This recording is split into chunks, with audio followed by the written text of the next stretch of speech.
One of the biggest stories behind Dunearn House isn't actually the project itself, it's what's happening around it. Hi, I'm Sheila. And I'm Kim. The Singapore government has unveiled plans to transform Turf City into a vibrant 10-minute neighbourhood, a brand new residential town featuring future homes, parks, community space, schools and improved transport infrastructure. Dunearn House is the very first residential development within this exciting transformation. But that's not all. It is also Bukit Timah's first harmonised residential development, and it's just 4 minutes walk away from the 6th Avenue MRT. Located along Dunearn Road in District 11, this 99-year leasehold development comprises of 380 units across 5 residential blocks ranging from 2-bedroom to 4-bedroom premium plus study, and is jointly developed by Fraser, CSC Land and Sekisui House. There are 2 blocks of 19 stories and 3 blocks of 10 stories with a basement car park, swimming pools and full communal facilities. In addition, upcoming project that is located next to it has commercial shop on level 1, adding extra convenience to residents at Dunearn House. Good news! The preview will start on 10 July 2026, coming Friday. So reach out to us if you wish to view the show flat and find out more. Now, combined with its excellent connectivity, prestigious landed surroundings, renowned schools, highly efficient layout, and the long-term transformation of Turf City, Dunearn House is positioned quite differently from many projects we have seen before. Residents are just a 4-minute walk away from 6th Avenue MRT station on the downtown line, providing seamless access to the CBD and multiple MRT interchanges across Singapore. But before we tell you why we like Dunearn House, let's first discuss why some buyers may not choose to buy it. Because if we cannot answer the concerns honestly, then we shouldn't be recommending the projects in the first place. Yeah, over the past few weeks, right, while speaking to buyers on the ground, 3 concerns came out repeatedly. And first, several new launches in Bukit Timah haven't been delivered the kind of profits buyers are expecting, and is that really true? Second, Dunearn House is a 99-year leasehold project surrounded by many freehold developments. Does that make it harder for Dunearn House buyers to exit in the future? And thirdly, with thousands of new homes planned in Turf City, could future housing supply become a concern? These are all valid questions. So let's examine them one by one. First, new launches in Bukit Timah doesn't seem to make as much money. To be fair, this observation isn't entirely wrong. If we look back over the last few years, 2 of the newer launches in Bukit Timah, Royal Green and 4th Avenue Residences, hasn't outperformed many mass market projects. Many people assume that because Bukit Timah is a prime location, buying here will mean stronger capital appreciation. However, property doesn't work that way. Location is one part of the equation. Entry price matters, market timing matters, supply matters, and ultimately, demand determines future prices. So, before concluding that Bukit Timah projects don't perform well, let's understand what actually happened. Let's compare 4th Avenue Residences launched in 2019 with Treasure at Tampines, which is launched around the same period. Today, 4th Avenue Residences has generated an average profit of about $206,000, with some of the owners making up to $471,000 profits. In comparison, Treasure at Tampines achieved around $296,000 on average, with some owners making more than $1 million. So yes, their concern is understandable. But here's the more important question. Why did this happen? Because once we understand the reason, we'll know whether Dunearn House is likely to face the same challenge. So back in 2019, 4th Avenue Residences launched at approximately $2,400 per square foot. Treasure at Tampines launched at $1,330 per square foot. And that's almost a 80% price premium. So imagine you're buying a home in 2019. Would you be willing to pay almost 80% more just to live in Bukit Timah? So for many home buyers, the answer was no. So with roughly the same budget of around $2 million, buyers could purchase a spacious 5-bedroom homes in Tampines instead of only a 3-bedroom unit in Bukit Timah. So that difference in affordability naturally influenced buyers' decision. So on top of that, larger units generally enjoy stronger absolute gains during an upcycle, allowing many mass market buyers to benefit even more when prices appreciate. So perhaps the issue wasn't that 4th Avenue Residences was poor project or what, but perhaps buyers simply paid too large of a premium during the launch. So which brings us to the real question today: has the pricing gap narrowed? Because if it has, then Dunearn House could be entering the market under a very different situation. Let's look at recent launches. Pinery, that is located in Tampines, launched in March this year at around $2,551 per square feet. Assuming Dunearn House also launched at approximately 3,200 per square feet, the premium is only about 21%. Compare that with the 80% premium that buyers faced back in 2019. That's a completely different pricing relationship. Let's also compare it with another recent launch. Vela Bay, located in Bayshore, launched at approximately 2,869 per square feet. Again, if you assume Dunearn House launched with an average of about 3,200 per square feet, the difference narrows to just about 12%. With a premium of just 12%, buyers could enjoy a prestigious District 11 address, live within the Bukit Timah enclave, and own the very first residential project in the Turf City transformation. That feels more reasonable than what buyers faced several years ago. If we compare 4th Avenue Residences, which launched in 2019, against Park Esta, which launched about the same period, we do notice a similar pattern. Looking at their profitability today, 4th Avenue Residences recorded an average profit of about 206,000, while Park Esta achieved an average profit of about 389,000. In fact, some Park Esta owners have seen profit as high as 1.3 million.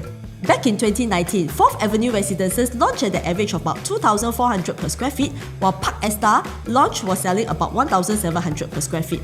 That's about a 41% price gap. This is another significant difference in value which naturally affected their profits at exit. So if we trace back all the way to 2025 October, Penrith, that is located in Queenstown, launched at an average price at about $2,796 per square foot. It has achieved a very strong demand on a launch day sellout of 97% of its units. So now if assume Dunearn House launched at around 3,002 per square foot, right? So which means the price gap between the Bukit Timah and the RCR is only 14%.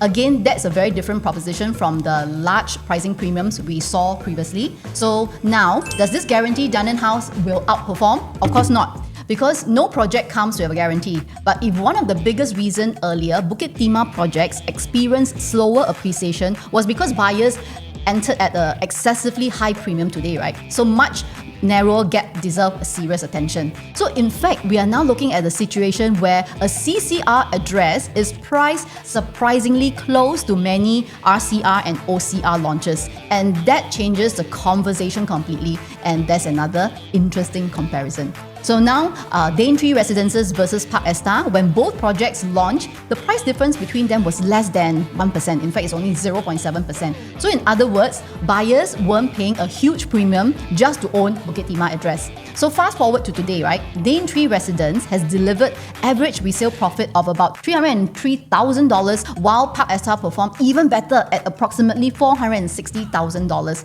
Yes, Park Esta still came out ahead, but notice something different and important here. Unlike the earlier comparison with 4th Avenue Residences, Daintree Residence still generate a very healthy gains despite being located in a prime district. And that reinforces one key lesson. The issue isn't simply where a project is in Bukit Timah. The real question is whether buyers are paying a safe entry price. So when the premium becomes excessive, upside becomes more difficult. But when pricing is balanced, prime district projects remain highly competitive. And that's exactly why we believe Dunearn House launching price deserved very close attention. Now let's look at problem 2. Does being surrounded by freehold developments automatically put Dunearn House at a disadvantage? Or is there another perspective that many buyers may have overlooked? Let's take a look at the surrounding. Within the 1 km radius of 6th Avenue and Tan Kah Kee MRT stations, there are 34 freehold resale condos and only 6 leasehold resale condos. At 6th Avenue MRT, there are 9 freehold developments. Out of these, 7 are boutique projects with lesser than 150 units. So, only 2 freehold developments and 2 leasehold developments have more than 200 units. The 2 freehold projects are Royal Green with 285 units and Tesserina with 443 units. As for the 2 leasehold projects, 4th Avenue has 476 units and Duchess Crest has 251 units. Over at Tan Kah Kee MRT station, there are 25 freehold developments. Yet, only 2 have more than 200 units, which are the Shelford with 250 units and 19 Shelford with 256 units.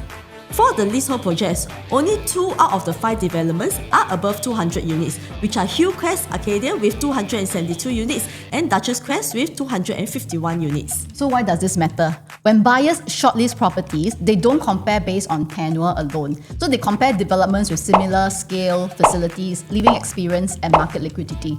A 50 units boutique condo offers a very different lifestyle from a 300 to a 500 unit development with full facilities, stronger transaction activity, and also a larger resale market. That's why in reality, Dunearn House closest competitors aren't all the 40 surrounding condos. They really just the 4 larger developments that are comparable in size and product offering. Now, here's an interesting observation. Many buyers naturally assume that freehold properties should always command a high price than leasehold development. But does the market always behave this way? Now let's look at Novena, which is also in District 11. We are comparing 2 very different developments. Lincoln Modern, a boutique freehold development with just 56 units, versus Soleil at Sinarang, a much larger 99-year leasehold development with 417 units. Today, Lincoln Modern is transacting at an average of $2,061 per square foot, while Soleil is performing average $2,377 per square foot.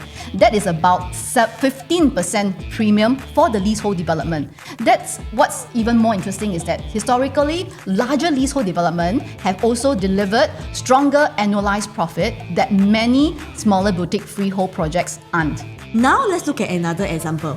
This time we are heading to the East Coast. The area is surrounded by many boutique freehold developments. We are comparing Baywin Residences, a freehold project with just 24 units, against Tembusu Grand, a 99-year leasehold project with 638 units. Baywin Residences is averaging about 2,378 PSF, while Tembusu Grand is transacting at approximately 2,834 PSF. That's almost a 19% premium for the 99-year leasehold project. Again, historical data shows that larger leasehold developments have generally produced stronger annualized profits as compared to many smaller boutique freehold developments. So does this mean leasehold is always better? Not at all. The takeaway is this: size and product positioning matter. Let's now compare 2 developments that are much more alike. On one side, we have Amber Park, which is a freehold development, 592 units. On the other side, Vela Bay, a 515 units, 99-year leasehold development. Now, both are large-scale developments with comprehensive facilities, making them far more comparable. And here, the market behaves exactly as most buyers would expect. Amber Park is currently averaging 3,066 per square foot, and while Vela Bay is averaging approximately 2,869 per square foot. And that's only a 7% premium for the freehold development. And that makes perfect sense, right? When buyers compare 2 developments of similar scale, facilities, and overall product quality, they are generally willing to pay a modest premium for freehold tenure. So the lesson is, tenure is important, but it isn't the only factor driving value. So the market doesn't simply reward freehold over leasehold, it rewards the right product. And when comparing Dunearn House to others, the most meaningful comparison isn't against every surrounding freehold condominium. Rather, it's against development of similar skill, facilities, and buyers' profile. That's because how buyers make decisions in the real world behaves like this. The third concern I would like to address is the upcoming HDB development in Turf City. Some buyers worry that introducing HDB into Bukit Timah could reduce the exclusivity of the neighbourhood, but we see it from a different perspective. So the government's vision for Turf City is to create up to 20,000 new homes with a healthy mix of public and private housing. So why is this important? And if you are considering buying a home in this prestigious address, firstly, these HDBs will fall under the prime housing model, which means it's a 10-year MOP. So this means owners cannot sell their flats for at least 10 years. So this will create a more stable resident population rather than a high turnover of homeowners. So more importantly, Bukit Timah has always been a highly desirable location because of its renowned schools, excellent connectivity, and unique lifestyle. So with the introduction of HDB, right, more young families will finally have an opportunity to begin their journey in this neighborhood. So fast forward 15 years or more, many of these families will have progressed in their career, their income, and eventually be more ready to upgrade to a private property. And here is the key. Many upgraders don't necessarily want to leave the neighbourhood they have grown to love. Their children are already in nearby schools, they build their daily routines around here, and they are familiar with the amenities and community. We have seen this happen repeatedly in mature estates such as Queenstown and Clementi. In fact, many of the record-breaking HDB resale transactions have come from these mature estates where today's HDB owners eventually become tomorrow's property buyers. Sheila, I have a client who lived in Strathmore for over 10 years. So when it came to a time for them to upgrade, right, they will never consider moving out of this estate. So they only wanted a condo that is within Queenstown because that was the neighborhood they had come to call home. So I believe Turf City has the potential to follow a similar upgrading journey. So as the estate matures, more families will put down roots here, and over time, a portion of them will naturally aspire to upgrade while remaining in the same neighborhood. So they have grown accustomed to. So to me, that creates a future pipeline of upgraded demand for private developments like Dunearn House. So of course, this transformation won't happen overnight. The government's master plans for Turf City will unfold for over the next 10 to 20 years. So if you're looking at Dunearn House purely for short-term gains, this may not be the most suitable project, but if you are someone who believes in buying into an area before its full transformation takes place and you are prepared to ride on a long-term growth story, then Dunearn House could be a very interesting opportunity to consider. We sincerely hope this has given you greater clarity and perhaps a different perspective of the project. If our analysis resonates with you and you'd like to learn more about Dunearn House, whether it's the floor plans, pricing, or unit types, we believe that offers the most value. We'll be more than happy to share our insights. Every buyer has a different objective, so we are happy to discuss which unit, if any, best suits your lifestyle and investment goals. So feel free to reach us for a non-obligation discussion, and we look forward to seeing you soon. I'm Kim. I'm Sheila. See ya!